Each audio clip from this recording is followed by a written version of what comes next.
સુરત જિલ્લા વહીવટી તંત્ર એલર્ટ મોડ પર છે। આપત્તિ માટે 24 કલાક હેલ્પલાઇન નંબર જાહેર કરવામાં આવ્યો છે। હેલ્પલાઇન નંબર 1077 જાહેર કરવામાં આવ્યો છે। ઉકાઈ સપાટી 310 ફૂટ નજીક પહોંચી ગઈ છે। જિલ્લામાં સરેરાશ 15 ઇંચ વરસાદ નોંધાયો છે।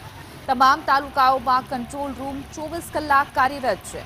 જિલ્લા કલેક્ટરે અફવાઓથી દૂર રહેવા માટે અપીલ પણ કરી છે। જે રીતે સુરત જિલ્લામાં અવિરત વરસાદ વરસી રહ્યો છે તેને લઈને તમામ વિસ્તારના કંટ્રોલ રૂમ એક્ટિવ થઈ ગયા છે। સાથે જ હેલ્પલાઇન નંબર પણ જાહેર કરવામાં આવ્યો છે।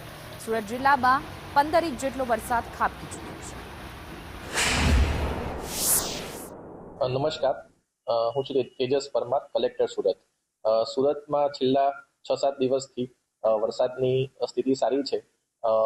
છેલ્લા 2 દિવસથી વરસાદનું પ્રમાણ છે જે છે એ અગાઉના 3 દિવસ કરતાં થોડું ઘટ્યું છે। અત્યારની સ્થિતિએ જોઈએ તો જિલ્લાનું જે એવરેજ રેઇનફોલ છે એ અત્યારે આજની સવારની સ્થિતિએ 382.25 mm જેટલો એવરેજ રેઇનફોલ નોંધાયો છે।